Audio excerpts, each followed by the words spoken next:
Le coronavirus, au début, quand vous en avez entendu parler, vous avez fait des blagues dessus, parce que bon, bah, la Chine, c'est loin, hein, et puis, le virus, il s'appelle Corona, quoi. Sauf que là, maintenant, ça vous fait plus trop marrer, parce que ça se rapproche sérieusement, et que vous lisez tout et son contraire. On va faire un peu le tri avec... Allez, on fait le tour du coronavirus en quelques questions et on va commencer par le commencement, à savoir, c'est quoi exactement le coronavirus? Les coronavirus, c'est une famille de virus en forme de couronne, d'où le nom. Au départ, ils sont présents chez les animaux, comme la chauve-souris en l'occurrence, mais ils peuvent passer chez l'homme et provoquer des atteintes respiratoires, comme en ce moment. Jusqu'ici, il y avait eu 6 types de coronavirus transmissibles à l'homme, 4 pas trop méchants et 2 qui avaient été responsables d'épidémies comme le SRAS et le MERS dans les années 2000 et 2010. Pourquoi on dit que c'est nouveau? La famille des coronavirus, on la connaît depuis un petit moment, c'est pour ça qu'on en parle dans des BD, dans des bouquins ou sur des étiquettes de désinfectants.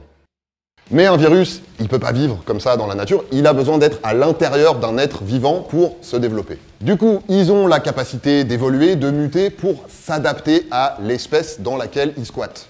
Et ça donne une nouvelle forme de virus comme le Covid-19 en ce moment, parce que c'est ça son petit nom. Par exemple, là, il a fallu qu'il évolue dans un premier temps pour pouvoir passer chez un mammifère. On parle du pangolin, mais on n'est pas encore bien sûr. Et puis ensuite, il a fallu qu'il s'adapte une deuxième fois et qu'il évolue pour pouvoir passer chez l'homme. Donc en fait, ce virus, c'est juste le petit dernier d'une famille qui a déjà fait parler d'elle dans le passé. Pourquoi il inquiète plus que les autres? En gros, ce qu'on regarde dans une épidémie, c'est est-ce que le virus est contagieux et est-ce qu'il est dangereux? Là, en l'occurrence, on estime que le virus est très contagieux, même s'il y a des moyens assez simples pour éviter sa propagation.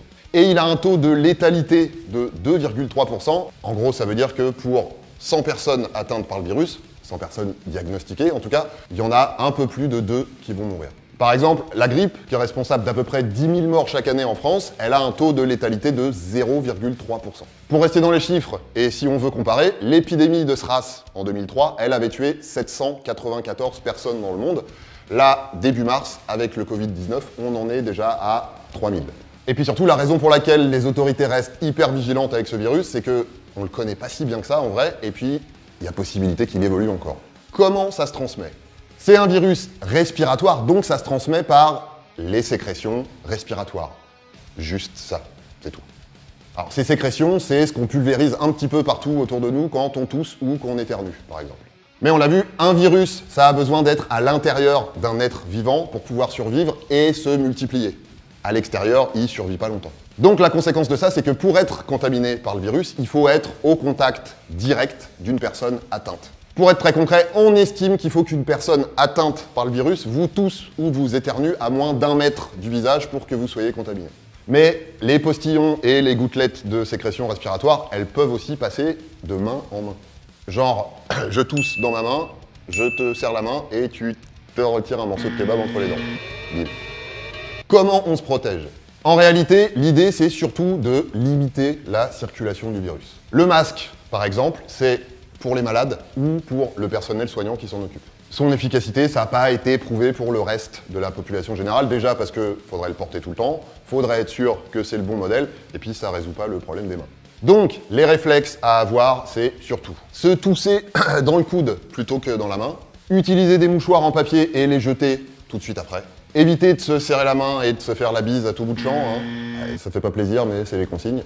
Et puis surtout, se laver les mains régulièrement ou utiliser du gel hydroalcoolique pour tuer le virus qui est dessus. Et puis si vous revenez d'une zone à risque et que dans les 14 jours qui suivent, vous avez des petits problèmes respiratoires, vous avez des signes genre grippe, etc., allez pas contaminer tout le monde dans la salle d'attente de votre médecin ou aux urgences, appelez le 15 et ils vous diront quoi faire. Qu'est-ce qui se passe si on est contaminé? Déjà, il faut savoir qu'il y a un délai d'incubation d'environ 6 jours. Mais que ça peut aller de 2 à 14 jours. Ça veut dire que pendant ce temps-là, on est porteur du virus, on peut le transmettre, mais on n'a pas encore de signes de maladie. Et alors, ces signes, justement, c'est quoi? Eh ben, pour 80% des gens, c'est les mêmes qu'une petite grippe. Mais pour d'autres, ça peut aller jusqu'à des pneumonies graves, c'est-à-dire des problèmes au niveau des poumons qui peuvent être mortels. Ça concerne essentiellement les personnes fragiles. C'est-à-dire, en gros, les personnes âgées, les personnes qui sont affaiblies par une maladie ou un problème au niveau du système immunitaire, et c'est vrai, c'est beaucoup plus rare, mais ça arrive, parfois des personnes en bonne santé. Par contre, d'habitude, ce type de virus, il est aussi dangereux pour les bébés et les jeunes enfants, mais là, bizarrement, c'est pas le cas. Comment ça se soigne? Eh ben, il n'y a pas de traitement spécifique, on n'a pas de quoi tuer le virus. On soigne juste les conséquences. Donc en plus de mettre les patients en isolement pour éviter qu'ils contaminent les autres, on soigne essentiellement les problèmes respiratoires et on attend que le virus meure tout seul. Évidemment, il y a plein de gens dans le monde entier en train de chercher un traitement spécifique pour le Covid-19, mais même s'il y a des avancées un petit peu prometteuses, ça prend du temps. Et pour les vaccins, c'est encore plus long. Et vous avez sûrement entendu parler de la chloroquine, qui est un traitement contre le paludisme. A priori, ce serait efficace contre le coronavirus en laboratoire, mais chez l'être humain, on n'a pas encore assez d'éléments. Voilà, ce qu'il faut retenir sur Covid-19, c'est qu'on peut s'en protéger avec des gestes assez simples. On ne sait pas encore tout sur lui, mais il y a pas mal de monde qui le tient à l'œil. Par contre, il peut encore évoluer. Si vous avez des questions, vous pouvez appeler le numéro vert qui a été spécialement mis en place au 0800 130 000 ou aller sur le site dédié.